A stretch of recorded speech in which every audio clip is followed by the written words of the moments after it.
An Essential Oils 101 class is not complete unless we talk about the top 3 ways to use essential oils, and one of my mentors, Candace, is going to cover that in her Triumph Over Trauma class that we had here in Las Vegas, and this is part 1, so make sure to watch this video all the way to the end so you can get all the important information, and without further ado, let's get started.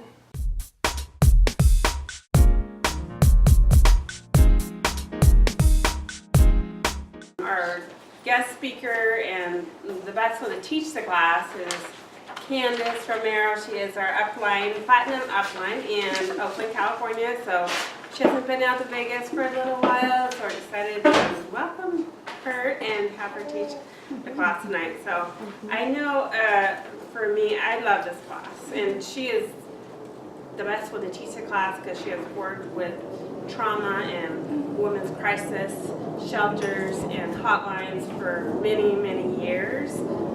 Just recently, personally, in my own circle of friends, we had a tragedy, a very young tragedy, someone in her 20s. So it hits at the most unexpected, unexplained times, and sometimes can last for years with the the loss and the sorrow. So it's a really neat class, especially as the holidays are coming up.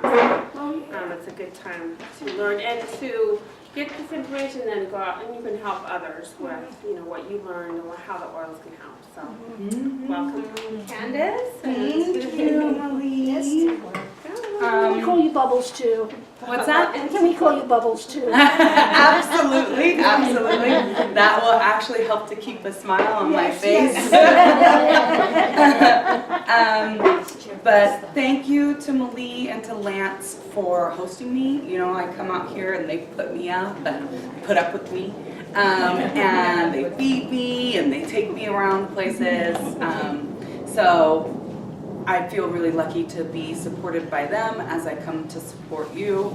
It's very reciprocal, so I think you guys are really, really fortunate here in Vegas to have Amira and Lance and Malie and such strong, supportive people who are incredibly knowledgeable about these products. They could teach this class, but I think that they like when other people come and they get to just kind of host and interact and visit, right? So, but it is true, I do have over 10 years now of experience. I'm certified, I'm from California, and I am a certified rape crisis counselor.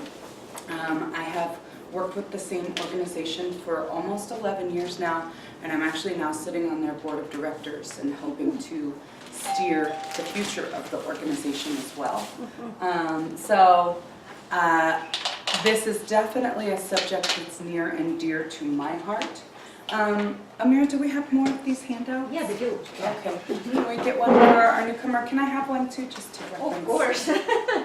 Hi. So, a little bit more about me and my background with this is that I am a survivor of sexual assault.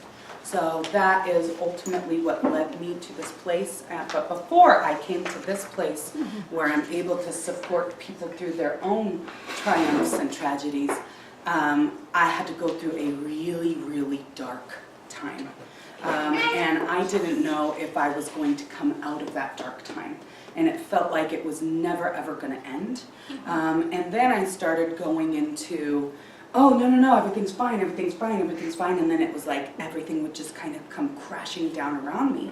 And it's like, wait, I'm over this. This happened so long ago. It's done. I'm past that.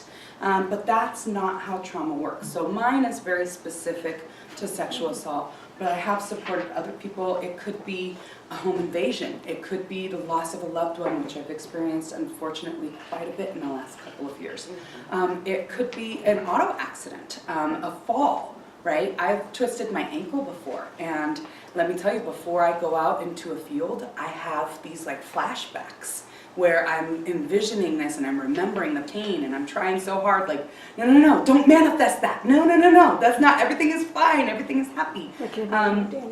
But trauma is a cycle. And I think that a lot of people are uninformed about how that cycle works.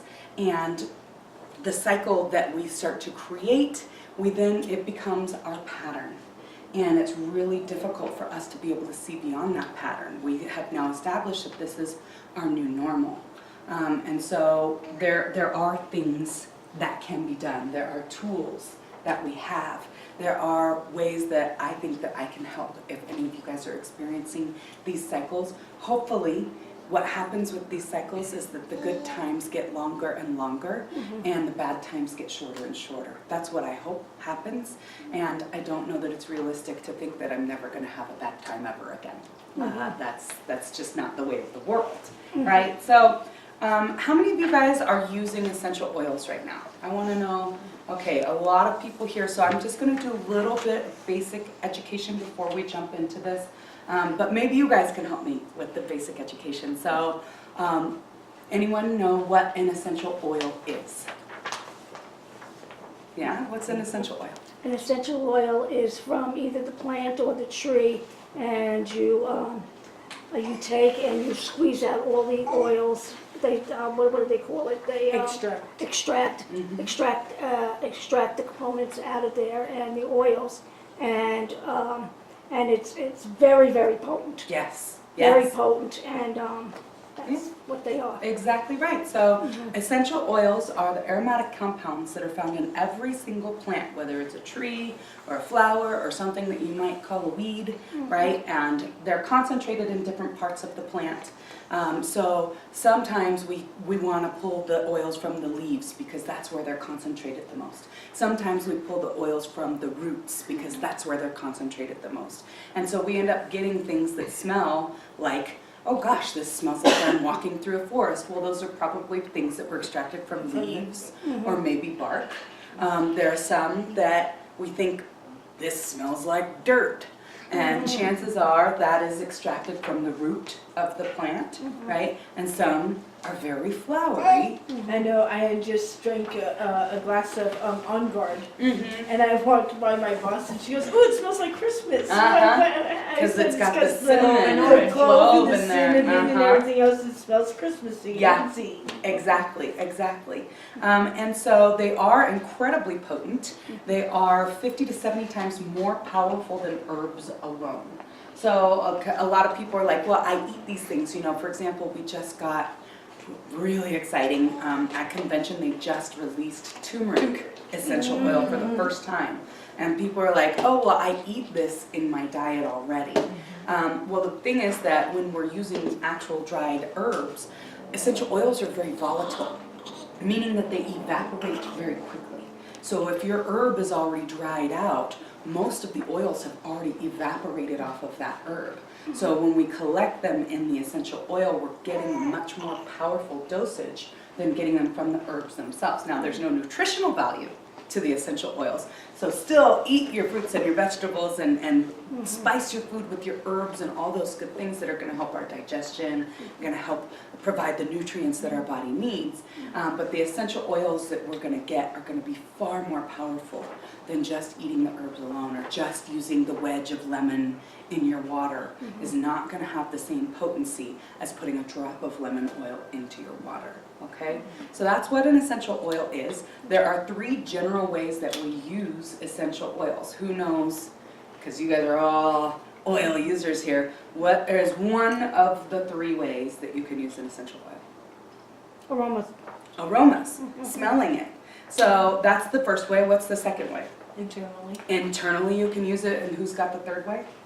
Topically. Topically, right? So there are different delivery times. It takes longer for some and shorter than for others, but we're also affecting potentially different body systems when we use them in the different ways. So when we are smelling something, that is the fastest way to use an essential oil. It only takes about 30 seconds before it is interacting with our brain chemistry.